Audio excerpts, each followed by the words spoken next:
Hi guys, no need to clap. Thanks very much for coming along today. So I'm Peter Allen, I'm the CEO of Big Data for Humans. We are a customer strategy and customer marketing company. We use AI to understand customer behavior so that retailers can improve their marketing to those customers and make more money. But I'm not going to tell you all about us today, it's more about the general subject of AI. Before we kick off, I'd just like to introduce my esteemed colleagues here. Gareth, if you could say a few words. My name is Gareth Edwards. I'm the practice lead for Deloitte Digital in Scotland. We've been involved we're mostly an experience design business north of the border, but we've been involved in deploying AI in lots of consumer-facing situations, some in retail and some in financial services. Yep, good morning everybody, Matt Harris. I'm the retail practice lead for a company called ISG. We're a global tech research and advisory firm, so we look across the whole market around technology providers to really understand where the technology market is moving to, and AI of course for us is a pretty significant focus at the moment. Retail through and through, so always been focused on the sector, always been fascinated by the sector. Great. Well, first of all, maybe we should just try and quickly define what we believe AI to be. Those of you who've been through different generations of technology have probably heard about data science and other things like that, and various other trends in technology that have gone by. But maybe we're already deploying AI and we don't know it. Maybe we should think about briefly how we would define it. So Matt, maybe I can pick on you to start with that one. So when I Googled it, so you Google artificial intelligence, definition of, just to see where it comes from, there was 170 million results returned. And actually, even between some of the leading publications, can't determine the actual definition for artificial and intelligence as two words put together. It's still a really nebulous definition of something that appears to be marketed to death. Personally, it is, so if you take artificial intelligence for me is using human characteristics and human behaviors, but having a machine take those characteristics and behaviors and then apply them to a particular problem. Okay, good. Gareth, does it mean something different to you? Perhaps a little bit. At the moment it seems to be a tool to drive up investment and drive share price in various different press releases, slightly skeptically.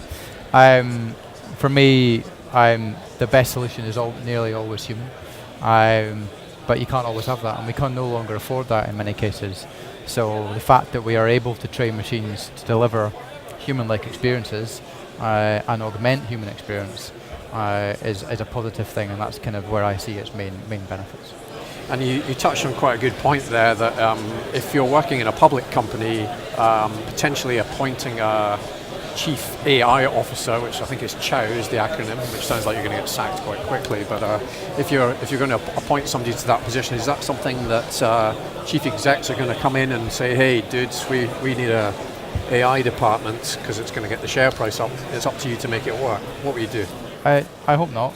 I hope that's not the world we're in. I think a big part of what we do at Deloitte Digital is try and break down silos between digital teams and artificial intelligence teams and technology teams, because that's not the way the best companies in the world work today. They work in squads and they collaborate cross-functionally. So I'm not sure appointing a chief AI officer is necessarily the right way forward. But if there's any clients out there who've just done it, I'm wrong. No, I think that seems to be a cry to create a focus around a business that says it's focused on innovation.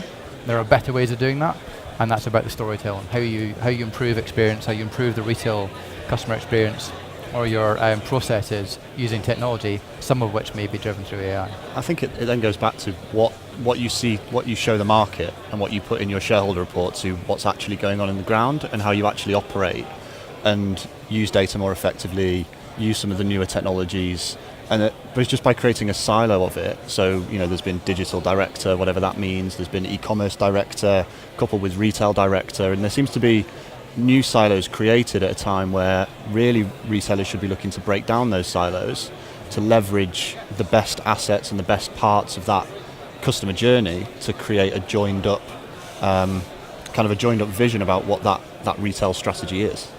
rather than perhaps just saying, well, we're going to create this AI function and off you go. Well, for what purpose and why? And are we the worst people to be advising people on this? I mean, I guess I'm a technology vendor, and I definitely benefit from trends and changes in technology. I guess from the other side of the fence, inside the retailer, how do you start to break down the opportunities that AI offers the business? Actually, one question: how many people here would say they work in the marketing function of a business? Can you stick your hands up? Two. Two, that's incredible. Two very shy people in marketing. Come on, get your hands in the air a bit higher than that. Who works in supply chain and procurement or something around product? None. Everyone else must work in the mystical AI. How many people work in analytics? Okay. Who's a chief artificial intelligence officer? Okay, interesting. So I wonder how you can, within the organization itself, how would you break down the opportunity that AI offers? If I'm a retailer, I used to be a retailer actually, how should I think about AI and how should I box it into areas where I can find contributions to the future of my business? I think we talked about this earlier. Incredibly, you can buy anything you want now. Certainly, you can buy anything you want online. So it makes it very daunting as a consumer sometimes to actually find the things you want. So if you can use AI to augment and improve that experience, whether it's, as we talked about before, turning a waiter into a sommelier, arming a human with better information so that they can create a better service, a better experience for the people they're dealing with, and a better result for the business. That's how I think about it. Sorry. Are there more boring applications of AI Probably. In business? I mean, I guess Yeah. I wouldn't call supply chain boring because I used to do stuff like that. But is that one of the places we should be starting? Completely. And when I look back, if you take the technology, it's been around since the 1950s. And the application of artificial intelligence, I mean, it started research papers from 1956, I think was one of the first ones that was published. And things like taking weather data and applying that to your supply chain on what I should order in advance is thing that's been around for years and years. And the danger being that it's now just getting to the point where it's marketed to such a level that people are saying, well, AI is going to solve all my problems. So back to my Google search, because companies that use AI are 30% more successful than companies that don't use AI. I mean, again, what does that really mean? And when you sort of dig into the data and dig in behind it, people might just be using a weather tracking app, or people might just be using, we've got a particular event that's coming up that happens every year, and therefore we're going to automate some of our ordering. That makes successful businesses, but is it necessarily where the marketing buzz of kind of AI has got to? Yeah. And I guess for a long time we've been talking about personalization of customer experience in retail, and we've seen adverts that stores that magically change as you walk past them. Is there something there for AI? I mean, these are tough jobs to do in reality. How can AI help with those kind of areas of retail? I mean, it can help by taking data in, understanding who your customers are. I mean, it can process much more data than we can as a human. So if you think about some of the applicable use cases that you read about, it can win at chess, it can win at Go, it can win at Jeopardy. So it can take tons and tons of data from many, many different sources, be that on the internet or kind of fixed field. And then it can use that data and it can process it much more quickly than we can as humans. It just has that power in order to do that. So if you think about the absolute swarms of data that exist in the ecosystem, from how tall you are, what you might look like, what some of your preferences are, what your search history might be, if you read some of the darker side, to pop up a personalized image, absolutely, that's an applicability of the technology. Is it the right applicability? I think that completely depends on what your retail strategy is, who you're trying to appeal to, whether you want to cross the kind of creepy line that some companies do, some companies don't. But really for me, it starts with, what is your company strategy? What is it that you're looking to achieve as a retailer, as a brand? And then what are your top problems that you're trying to solve? Is it that you're looking to get better at supply chain forecasting and inventory visibility? You can use the technology and apply it to a particular problem in that area. If you go, well, broadly, I just want to apply AI to make some screens in a window change when somebody walks past that's male and 34, I would kind of ask why. And I think a lot of that question of like, why do you want to use the technology? What's the use case? Why is it important to you as a business? Really apply to AI as they do to many other of these kind of nascent technologies. You've raised a question, so I'm going to go back to the audience. How many of you do you think are capturing even 80% of the data you think you should have about your customers?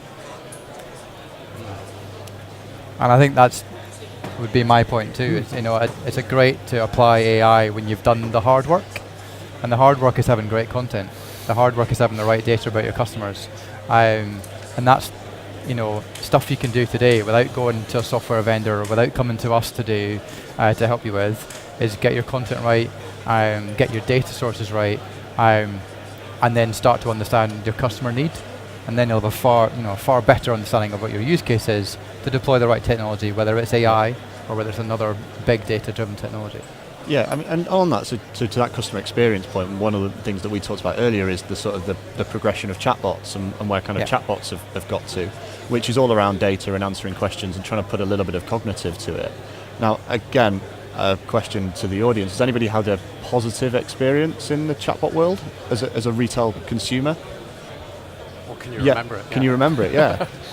Yet they seem to be kind of sold and pitched for left, right, and centre, and now they pop up on an awful lot of websites, and you're just like, well, I just want to look at some jeans. I don't particularly want this thing popping up and impacting my customer experience. But an example of that and where the technology has got to, I had a recent example with a logistics company. It could answer where is my parcel perfectly. So where is my parcel? This is my order number. Data in, data out. It's here. It's en route. It couldn't answer. It says my parcel's been delivered. I didn't sign for it, and that's not my signature. It got really stuck. But rather than directing me to a human, to your point, Gareth, it just got stuck in this cycle of doom where I had to kind of just go back to, well, where is my parcel? And that for me is a really poor customer experience, because they're trialing a technology that isn't yet ready to fix some really complex customer problems, and they don't market it as such. Okay. And so to avoid these pitfalls, are there some governance principles? Could you give the guys like 5 principles that they need to bear in mind if they're thinking about how to implement, for instance, a customer-focused AI?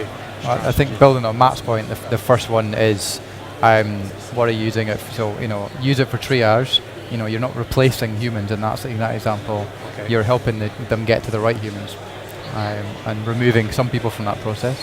And start with some of the simple stuff. So you might want to focus, let's say for instance, you have a customer service desk within your IT function.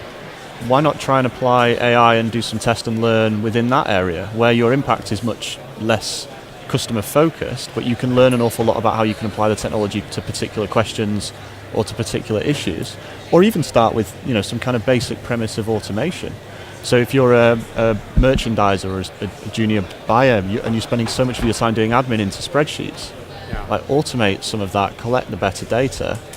It's not going to break the business, it's probably not going to transform your customer journey, but what it will do is free up a lot of people's time to then focus on real value add activities. And that is AI, that is a machine doing a task that takes a human a lot longer than a machine can do. Is it not to also take the basic principles of digital adoption in general and forgetting AI and thinking about, well, actually, how do we use it to ensure that people who really need human interaction, human guidance, get that quicker, and we remove people from the process early who could be self-serving, could be doing this themselves, or want to do it themselves and just don't know how. That was one of the key principles. So let's flip this for a second.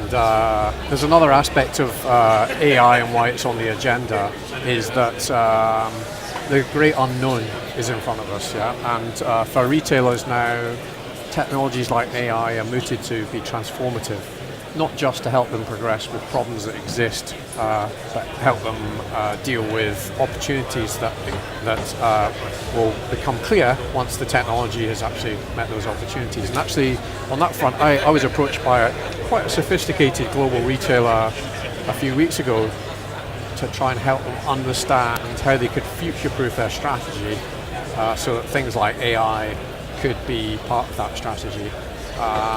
And so it's fairly easy to go in and say, well, okay, well, we can replace these different processes and people with things that work intelligently. But if I want to be at the forefront of disruption as a retailer, how am I going to actually do that? What kind of organization do I need in order to innovate and be at the leading edge of these technologies? Matt, maybe try you on that one because you nodded there. I would argue, a less siloed and probably a more streamlined organization that's really clear about its strategy. And that strategy can't just be generate more revenue and generate more profit. You've got to, given the fact that retail is becoming so disaggregated and there are so many players and the barriers to entry are so low, you've now really got to find a purpose and a reason to exist as a retailer, as a brand, to stand out, because as well, as customers we're promiscuous. So I would really say, I think the organisation of the future, to Gareth's point, should be aligned to set themselves up to be much faster to make decisions, to be able to trial technology that doesn't have a definitive customer impact immediately, so take some sort of low risk challenges, but breaks down silos, so stopping things from, product design is doing its thing over here, and it's generated the new season of jackets, for instance, and it's taken some data in order to generate what they think is going to be applicable for the customers within that season. They then pass that into product creation, but normally there's a massive handover period, and it all then just it adds time to the cycle.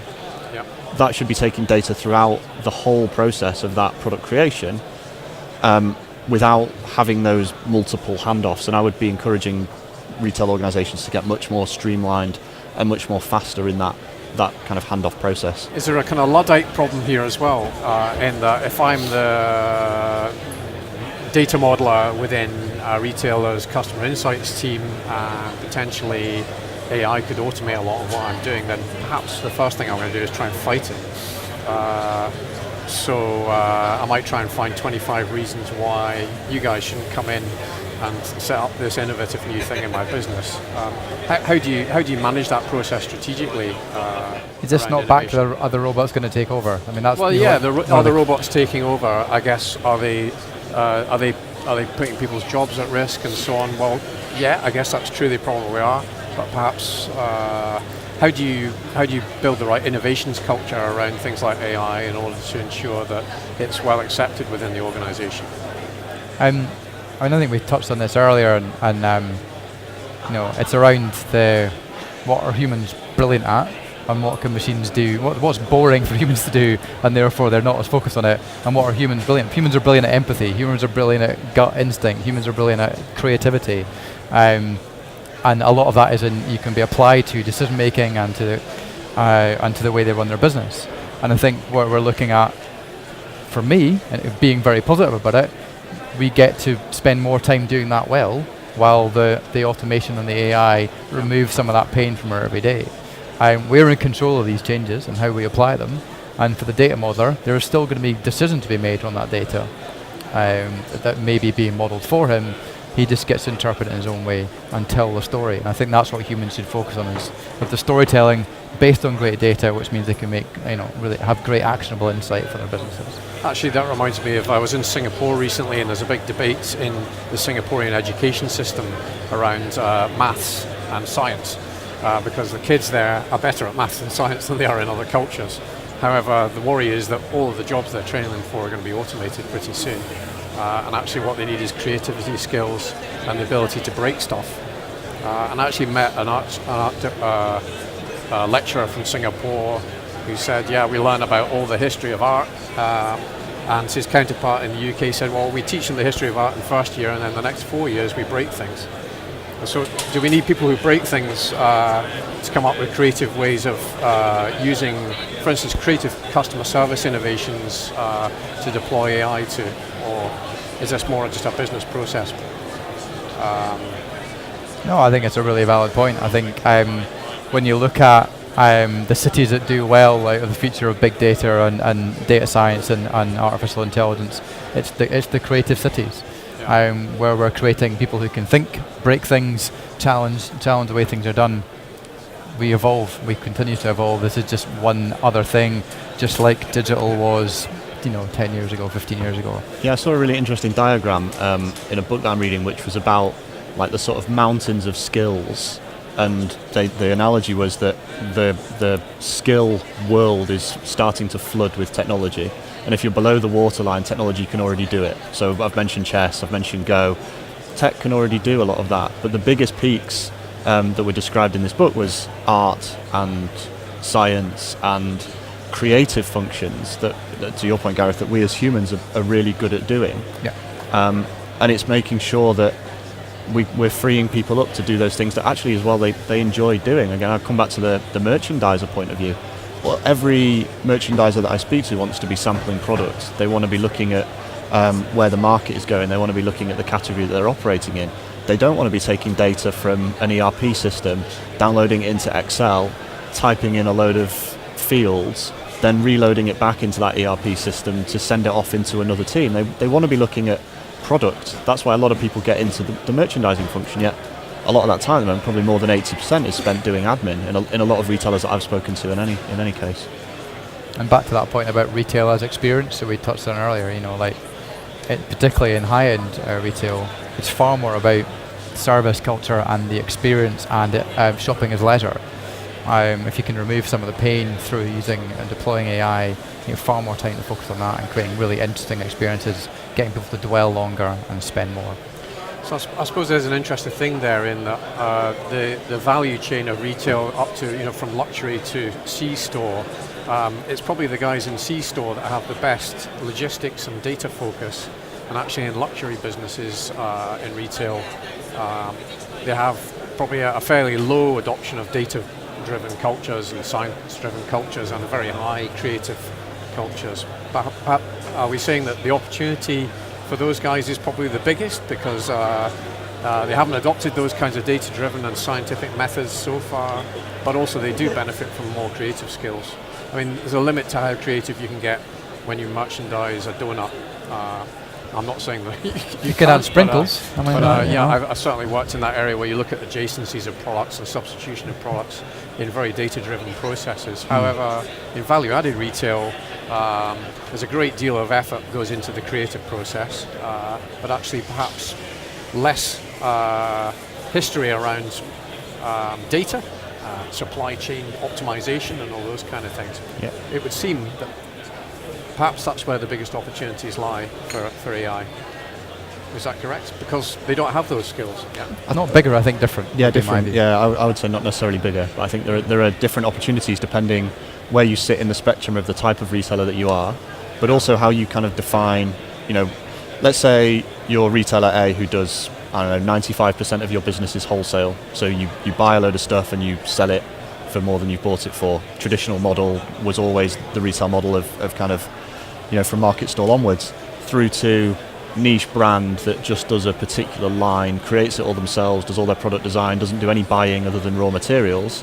They're just really different challenges. And then going, well, AI is going to solve everything. Well, I'm afraid it's not. You really need to understand what is the problem in your particular segment of your particular market that you're really facing into, and then understand, is that tech actually going to solve the problem, or do I need to change something culturally? Do I need to look at my business very differently, rather than just, there is no silver bullet. It's a tough market, it's a tough economy.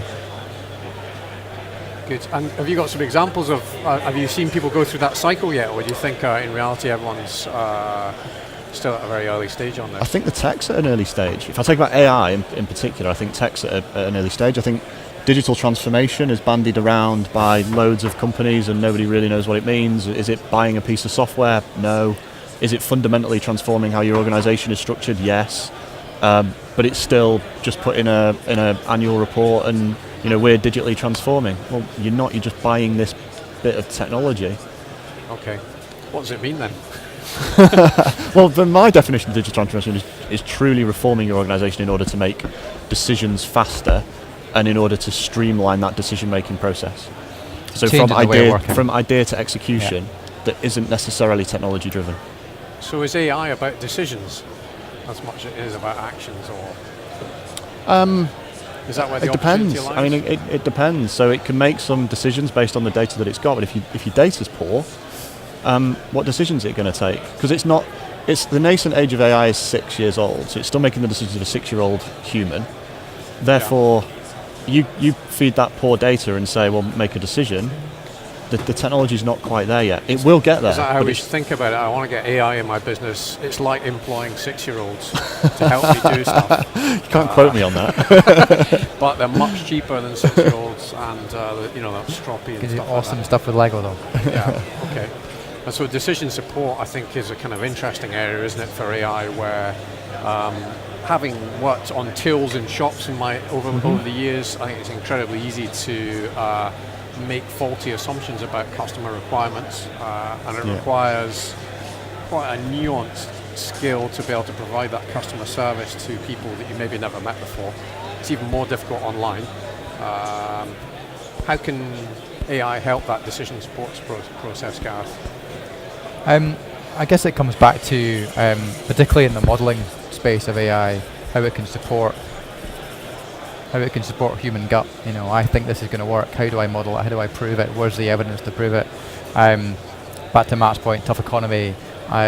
People, are becoming quite conservative, I think, in lots of sectors, not just retail, about their decision making. And AI and smart modelling can actually help you possibly make smarter decisions. Because it's really easy to get it wrong, and this is the big point. So there's a well-known online-only retailer based out of Europe, and why did they? The only thing I've ever bought from them is shoes. That's all I've ever bought, men's shoes. Why do I get loads of recommendations for dresses and for women's heels? Like, Somebody's hacked your account. Yeah. well, I only browse it on my phone. The only things that I browse are in the menswear category. Yet all the plethora of recommendation emails are for female clothing. There's something not quite right in the data set that's using to then segment and categorize me, and I don't shop there now. It's just painful. So it sounds like we keep coming back to data and I guess hygiene of data, and I guess the ability to understand who the customer is. I mean, building on Mark's point, think about the amount of lost inventory in display, for example, after you've bought a product and you're served the same ad for the next 3 months. That's costing the retailer a huge amount of money. And whether it's AI or AI and a combination of ad tech and blockchain technology, which gets rid of that problem, right now I'm not going to rebuy that same product. And somebody's paid for me to see that ad. So Well, certainly there's a lot of AI in advertising already, in machine learning, and because of the and actually what we've probably seen in advertising over the last sort of 10, 15 years is the AI started bidding against itself. And so is that AI gone mad? Well, it comes down to all things. I think one of the big ad groups recently reckoned that they were probably bidding against themselves on around 20% of their inventory. Well, the online marketplace, big famous one. There was a conversation that I had that they're going to use AI at the best time to buy and sell products. But if you apply that at a broad level, you're effectively going to basic economics, supply and demand. You're selling everybody to sell the same thing at a certain time. You flood the market with supply, therefore you reduce the price. You do the same and say now is the best time to buy. You flood the market with buyers and you constrict demand, right? So you've then changed. Price elasticity won't move at that point. So if you're going to apply the technology, again, it's really thinking through the problem that you're trying to solve, the use case that you have for it, and the customer experience behind it. And again, not just seeing it as a kind of marketing thing that I can buy this thing and I'm going to be really successful. Is that where the problem always exists in this? I mean, for any technology people around, you probably know that when you try and design a piece of technology, about half of the problem is trying to work out what you want it to do, rather than what it can do. And actually, boiling down the problem statements is pretty tough sometimes in businesses, certainly. It's very easy, I guess, to solve problems that you think might exist with technology that has potential to... Well, just don't start with the technology. It's the easiest way to get around that. What's your customer problem? What's your business problem? Understand that. But then the challenge as well is how it's really difficult to put that into an RFP. Like the traditional way of buying technology was that I'm going to go and ask 4 or 5 vendors, right, this is my problem, can you come back and solve, can your solution solve this? But defining this is becoming much, much more difficult. And just look at the number of vendors that are here. It's in several hundred of people that have got really great technology solutions. And you can't buy that in the same way that you bought it maybe 10, 15 years ago when you needed, a massive ERP or a massive kind of CRM system. You've got to be able to think about buying things in a very different way as well. Okay. So that ability to is the strategy piece, I guess, that's tough in order to get to think about how you might deploy technology. Can I ask that? I mean, you've obviously, Peter, a small startup, AI driven. Like, if you get a massive RFP in a small organization, you've got some awesome tech. How do you even begin to respond to that? I mean, is that the best way to maybe approach your organization? Well, I mean, we have been in that position quite a few times where people will come to us with quite broad problems, and actually, usually it's not about our technology. Ultimately, ironically, we have to say, well, it doesn't sound like it's a technology problem. It sounds like it's probably a business and strategy problem. Where, in our case, we do customer marketing, and we find that most retail businesses have very poor linkage between what they want to achieve financially and how many customers they have to do that, which is actually quite a basic problem. So we can solve the problem with technology, but actually before we do that, we have to go back to the business and say, well, if you want to grow by 23% over the next 5 years, every year, let's work out what that means in terms of customer numbers. And it's actually not a very complicated thing to work out, but often it's not done in the business and the strategy is not there. And I guess the same kind of problems exist in supply chain and other business functions where it might feel like bringing AI in is going to the problem's going to go away, everything's going to be cool. We've got some amazing new technology, it's named after a famous scientist. But actually, if the problem hasn't been well defined in the first place, then regardless of whether it's named after a famous scientist, then it's not going to solve the problem. And certainly, there are a number of products out there named after famous scientists, which actually do functions that are probably more basic than they require. So that's what I often find myself doing is saying, well, actually, let's make sure we understand the problem first before we prescribe the solution, even though I'm inherently interested in selling my solution. Of course. Are there any questions, Peter? I can't bring myself to sell a rotten solution to people. You've got 3 minutes left. Yeah, I wonder if there are any questions. There are, yes, there are. Excellent. Okay. Where did they appear? They'll be coming up on the screen now. Okay, awesome. Okay, so first one up is from an anonymous robot. I think it says at the top. Can you share examples of how you're advising your clients on AI? Some use cases within functions, supply chain forecasting has been mentioned. What else? Well, I can help by starting on that in that I work in the customer insight space, where traditionally customer insights has been quite a clunky and difficult task, which involves things like data hygiene, modeling, and then querying of databases and so on. And my advice is very biased because I'm interested in selling my solution, but essentially what I do is advise clients to try and constrain the problem to start with, and then automate the problem so that they can actually think about how to make money. Because if they can't think about how to make money, then there's no point in actually doing it in the first place. So that's my area. I don't know about you guys. We're deploying it in the retail side of transport, so we can help people get the right information, make sure they get the right place, understand how much stuff costs when there's not a human around to do it. Particularly in rural areas, we need to deploy that technology because there's no humans around, basically. Yeah, I would say many of the back office functions, AI can start to be used. So, finance, HR. To name two, are two that you can really automate some processes and begin to surface some data to make decisions on quite easily, and that data exists within the ecosystem of your enterprise.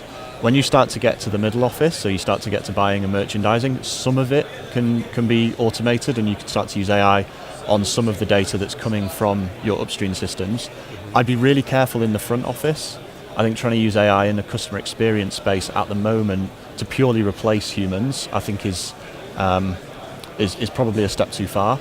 But adding data to your humans, as long as it's good quality data, I think is absolutely an area that you can start to look at AI on. Well, that's a good point, because somebody asked what type of customer data should retailers be looking to capture that's not captured today. I've got one tip there, actually, one thing I would think. If a retailer can't identify their customer in the first place, then most of the other data that they capture and collect on for other customer service and marketing purposes will have less potency. So if there's one thing that you should do, it's identify your customers and think about how to do that. It's actually quite a simple thing to do. It involves some business process, but otherwise you're just collecting lakes of data of all kinds that might potentially unlock the future of your business, but if you can't tie it back to a customer, then you don't know how many customers you need. So that's my bit. I don't know if anyone wants to add anything to No, that. that's the right answer. Right, yeah. That's the right answer. Thank you. Any types of examples of use of artificial intelligence within buying and merchandising? Totally. That's probably one for you, Matt. Yeah, so definitely to replace some of the administrative types of tasks, but also to be looking at buying quantities, seasonality, trending, and actually getting some data on which to make those decisions. Definitely, but I'd start in buying and merchandising with automation. I've got some really good examples of where that's being used, from pricing through to discounting, through to promotions, and you can use data and you can use a lot of trend and forecasting to really surface the sort of the next best decision with AI in that. But it's trying to segment what's administrative and then what's creative, and using the technology to take the administrative bit away. Okay. I'm sorry, can guys. see We are. hovering. I'm afraid we're just about out of time, which means what jobs do you think AI will likely replace? Mine. Yours. Yeah. Okay. On that note, gentlemen, thank you very much indeed.